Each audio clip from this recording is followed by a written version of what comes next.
अब एक कबूतर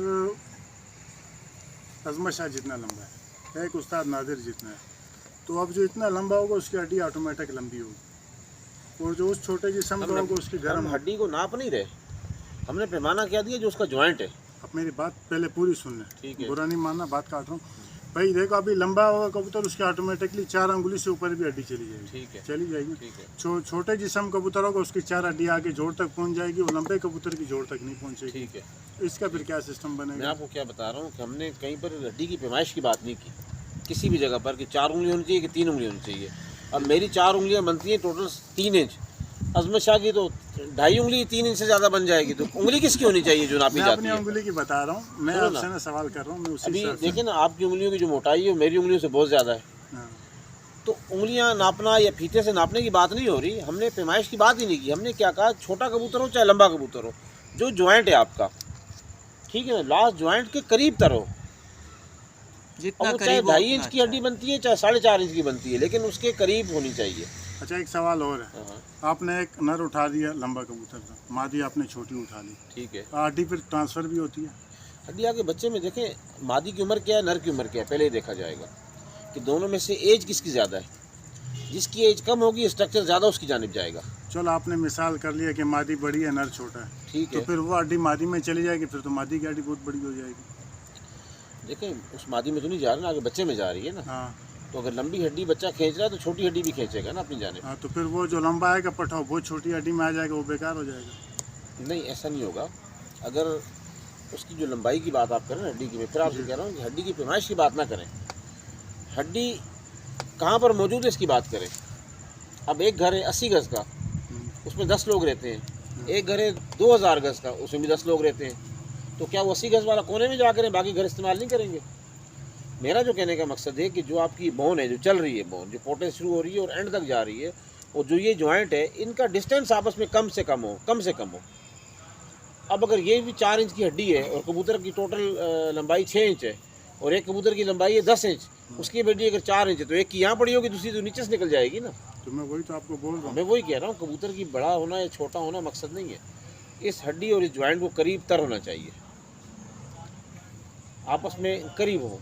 छोटा कबूतर उसकी भी करीब हो, बड़ा कबूतर उसकी भी करीब हो। बड़े की बहुत कम करीब आती हैं। हमारा अपना आपका माशाल्लाह दुनिया जान घूमे हो, जितना आपका तजुर्बा उतना हम पहुँच भी नहीं सकते। देखें, अभी रेसर कबूतरों से बड़े तो हमारे पट्टी वाले हाई फ्लायर नहीं होते ना, इसमें भी ये चीज़ है। इसमें भी किसी की हड्डी गैप इतना होता है 3 अपना 1 इंच 1.5 इंच, और किसी का होता है तो आधा इंच भी नहीं होता, इससे भी कम होता है। तो उसमें फिर क्या नुकसान और फ़ायदा है?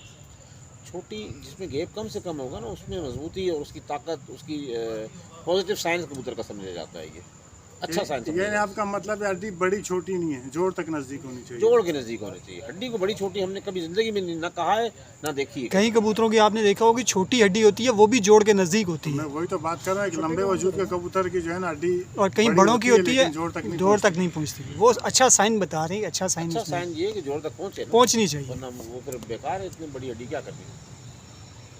चलो सही। और उस्ताद जी साथ साथ एक सवाल और भी पूछ रहे हैं। कुछ कबूतर होते हैं जिनकी दुमें बड़ी होती हैं और चौड़ी दुमें होती हैं। कुछ कबूतर ऐसे होते हैं जिनकी दुमें छोटी कटारीदार दुम जिसको हम लोग कहते हैं, जिसको हम लोग पसंद करते हैं, छोटी एक पत्ते पे दुम होती है। इनमें कौन सा बेहतर है? देखें, अगर दुम छोटी है और कबूतर का जो पर है वो दुम की एज तक पहुंचा हुआ है, एंड तक पहुंचा हुआ है या बाहर निकला हुआ है, जी जी तो बिल्कुल। वो स्लो परवाज से वो कबूतर उड़ेगा। उसकी परवाज जो है वो स्लो होगी, उसको ज़्यादा तेज़ चलने की ज़रूरत नहीं है। जिस कबूतर की दुम पर से बहुत ज़्यादा बाहर निकली हुई होगी ना, वो तेज़ परा कबूतर होगा। सही। तो इस तरह का कबूतर लेंथ ज़्यादा करेगा, यानी लंबाई बहुत ज़्यादा करेगा, यानी कि लंबी कबूतर दुम चाल वाला। लंबी चाल में चलेगा। लंबी तो मुतवसत होनी चाहिए, मीडियम, ना बहुत ज़्यादा बड़ी हो दुम और ना बहुत ज़्यादा छोटी हो। मीडियम जो कबूतर होगा वो आपको ग्राउंड में रह के उड़ेगा। अगर हाई फ्लायर है तो बंदी की जानिब भी गोल चक्री लगा के जाएगा, और अगर लो फ्लायर है तो वो भी आपको इलाके में नज़र आता रहेगा। ठीक। और जो लंबी दुम का है, लंबी दुम का कबूतर चलेगा, ज़्यादा चलेगा वो कबूतर, चाल ज़्यादा देगा वो। चाल ज़्यादा देगा, और कबूतर तेज़ पर होगा, थकने का भी खतरा ज़्यादा होता है। उस कबूतर को बनाने के लिए फिर डिफरेंट तरीक़ाकार इस्तेमाल किए जाते हैं। जोड़ा तरतीब से लगाया जाता है उसका फिर जोड़ा भी, और उसके अलावा अगर वो ये भी साथ बच्चा साथ आ भी देख गया ले तो मेरे दोस्त भाई, आपने उस पर काम करना है। जो जी। छोटी दुम के कबूतर होते हैं वो ज़्यादा बेहतर है। ये सीधी दुम और गोल दुम में क्या फर्क है? यार ये देखो, अब कल हम एक जगह बैठे हुए थे शौक हो रहा था, तो वहाँ एक उस्ताद थे, उन्होंने कहा जी जिन कबूतरों के पर आगे से राउंड होते हैं और जिनकी नोकदार पर होते हैं, उसमें मैंने बड़ी रिसर्च की है। तो मैंने कहा भी क्या रिसर्च आपने की है? तो बकौल उनके कि गोल चाहे दुम हो चाहे गोल उसका पर हो, वो हवा में जो है वो अच्छा रिजल्ट देते हैं वो कबूतर। ये रिसर्च ही है ना, किसी किताब में तो ये चीज़ें नहीं मिलती ना, हर बंदे ने रिसर्च की हुई है।